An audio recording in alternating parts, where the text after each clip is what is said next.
Welcome in this house, my father bellowed, slamming his fist against the table. You gave birth?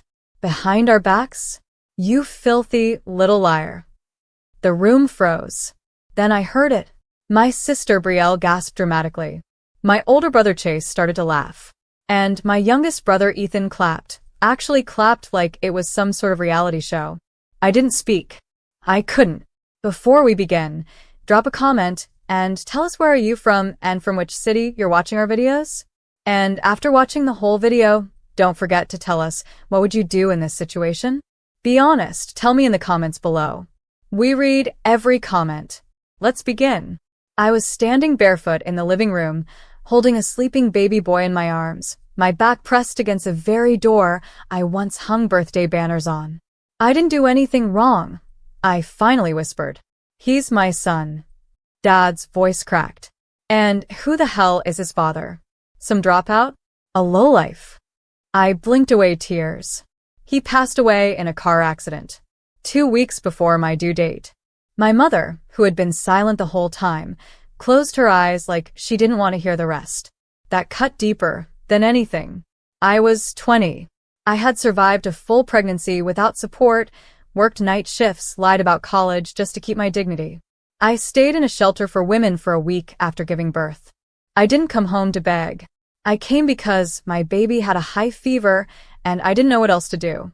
I just wanted warmth, a roof, a little compassion from the people who were supposed to love me. But all I got was rage. Get out, Dad growled, stepping forward. Take your mistake and walk out of my house. You're not my daughter anymore. I swallowed hard. Dad. I set out. My hands tightened around my baby. His tiny breath warmed my collarbone. I turned to my siblings. Brielle smirked. Chase? He actually opened the door for me. Need help finding the sidewalk? That was the last thing I heard as the wind hit my face. I stepped out into the dark. The snow was already falling. My arms were numb. I didn't have a coat, just a thin hoodie. My baby whimpered as I wrapped myself tighter around him. No suitcase. No money. No apologies. I disappeared into the night. They never came looking. 13 years later, the black iron gates slowly rolled open. 3 luxury SUVs were parked just outside. And standing in front of them, shivering, confused, and way overdressed, were Brielle, Chase, and Ethan. They hadn't seen me yet, but they were looking straight at my house. Tall, white stone walls, arched windows, a curved driveway lined with trimmed hedges and imported pine trees. It wasn't just a house, it was the kind of place people stopped to take photos in front of. The 3 of them exchanged uneasy looks. Their father, my father, wasn't with them. He had passed 2 months earlier from a stroke. And with him gone, they assumed they were the next heirs to the estate. The big mansion he'd always bragged about, the one they thought he'd quietly moved into during his final years. But what they didn't know, that mansion never belonged to him. A teenage boy stepped out from the front door, tall and athletic, dressed in a sharp black shirt and slacks. His eyes, piercing hazel, froze them in place. He looked exactly like his father. He was 13. And he was mine. They didn't know it yet, but they were staring at the very past they had tried to bury. Then I walked out behind him, head held high, black dress pants, cream blazer, no makeup but every inch composed. Brielle's lip parted. Ethan stepped back. Chase froze completely. My son turned to me and asked calmly, "Are those the people who threw you into the snow?" I nodded once. He stepped back, crossed his arms, and stood tall beside me like a knight beside his queen. I looked at them and smiled just a little. "Welcome to my home," I said.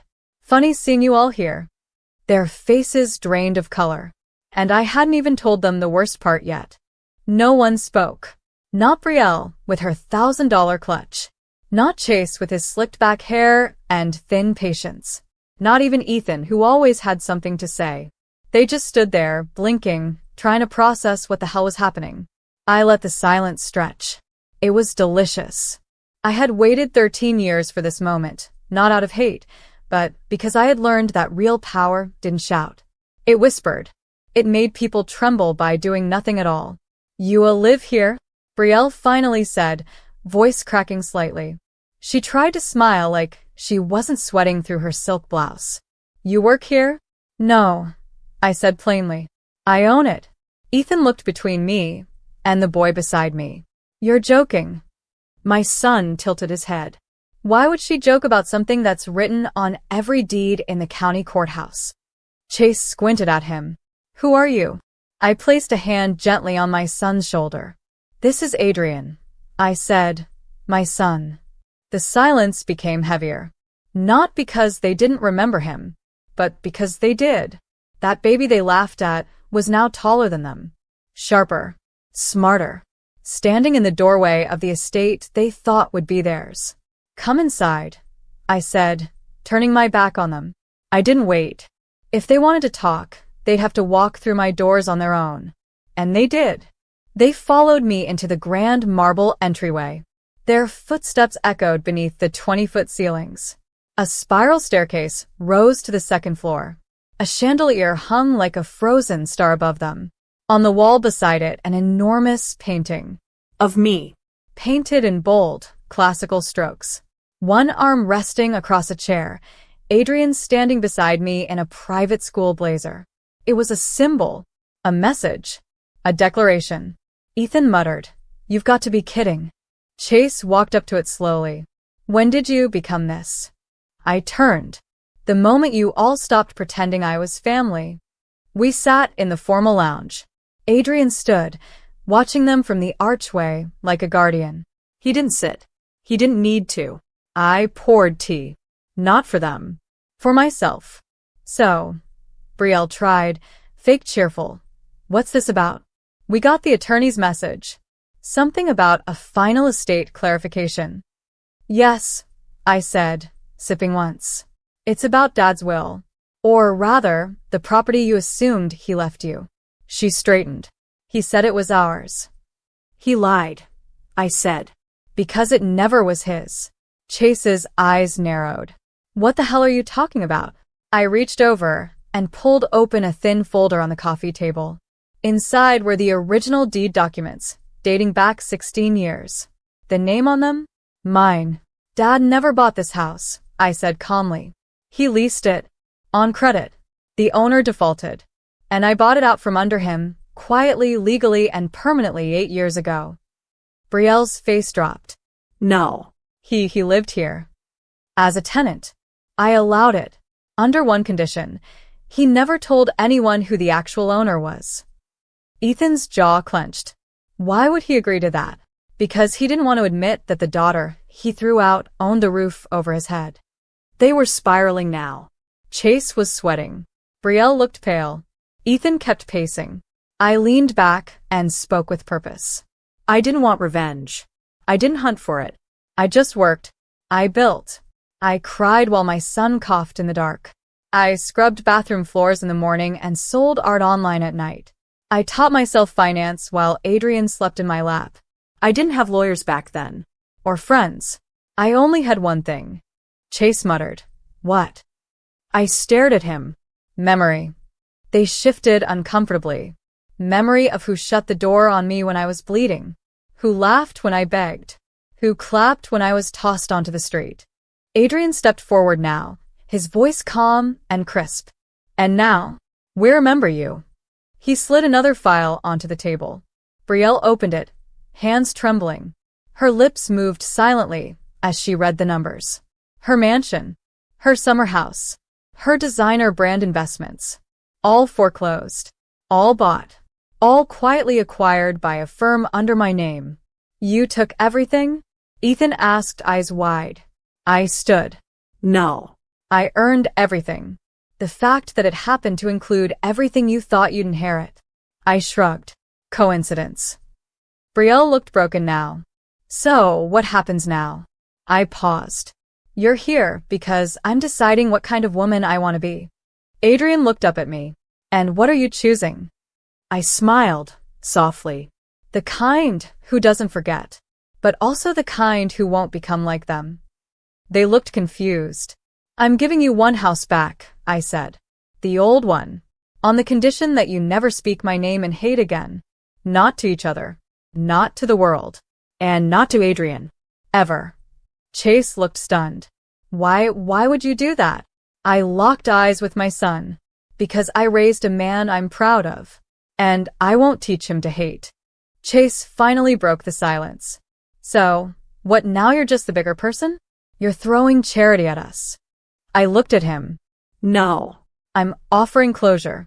What you do with it is your business. Brielle shook her head, voice soft. I can't believe this. All these years, you were building this empire while we thought you disappeared. I met her gaze. I did disappear. You made sure of it. Ethan leaned on the windowsill, still avoiding eye contact. Why didn't you say something? Come back earlier? Adrian turned toward him. Why would she? So you could mock her again. Ethan looked away. I stepped closer, keeping my tone calm. I came back now because Dad's death ended the silence. The truth had to come out. Not for revenge. For justice. Chase muttered.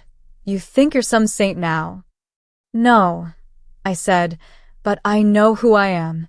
And I'm not the broken girl you threw out. Adrian asked, Can I speak to them alone? I blinked. Are you sure? He nodded. They need to hear this. I stepped out. Through the slightly cracked door, I heard his voice. You clapped when I was thrown out into the cold. I didn't choose to be born, but I grew up watching her rebuild her life while carrying me on her back. You didn't just hurt her, you tried to erase her. He paused. But I'm living proof she couldn't be erased. Silence. Then he walked out of the room, calm as ever. I'm done, he said to me. They know what they need to know. And as the sun dipped below the trees, I knew that for the first time in 13 years, we were no longer the ones who had to carry shame. They were. They didn't leave right away. They just lingered. Stunned. Like guests at a wedding where they suddenly realized they were never on the guest list. Chase was the first to stand. His mouth opened, as if he had something to say, something rehearsed, maybe. But no words came out. He just nodded to himself, jaw tense, and walked toward the front door. Brielle remained seated, fingers fidgeting with the hem of her sleeve. She looked up at me, eyes less arrogant now, more uncertain. Why him? She asked softly. Why does Adrian speak like he's seen the world already? I stepped forward. Because he has. Not in distance, but in struggle. He's seen what it's like to sleep in a car, to eat oatmeal 5 days in a row, to be looked down on just because of who his mother was. Ethan finally turned from the window. You really went through all that? I nodded. And more. But I never let him see me break. Not once. Brielle's voice wavered. We were told you ran off with some guy. That you didn't want us. I raised my brows. That's what he told you? That I abandoned you? Chase had stopped near the door, overhearing us. He turned. We were fed a story. A selfish girl, a mistake she couldn't fix, and a family she walked away from. I almost laughed. Of course you were. It made it easier for him. Easier to not face what he did. Ethan asked carefully. What did he do? I inhaled slowly. He threw out his daughter in a blizzard, knowing she had nowhere to go. And then he lied about it for over a decade. That's what he did. Brielle swallowed hard. I think part of me knew, but I didn't want to believe it. I know, I said gently but firmly. And believing a lie doesn't make you innocent. It just makes you complicit. They sat in silence again. But this time it wasn't the silence of pride or defiance. It was something closer to regret. I didn't bring you here to destroy you, I said. But you needed to see the difference between who you thought I was and who I became. Chase finally looked me in the eye.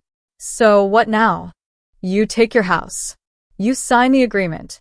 And you leave Adrian and me out of your mouths for the rest of your lives. Ethan looked like he might cry. And if we want to make things right? I paused. You don't get to decide when you're forgiven. That's not how healing works. Brielle's eyes filled. So, we have no chance? You had 13 years, I said. Now you'll have to wait, just like I did. Adrian stepped back into the room. They're done, he said softly, looking only at me.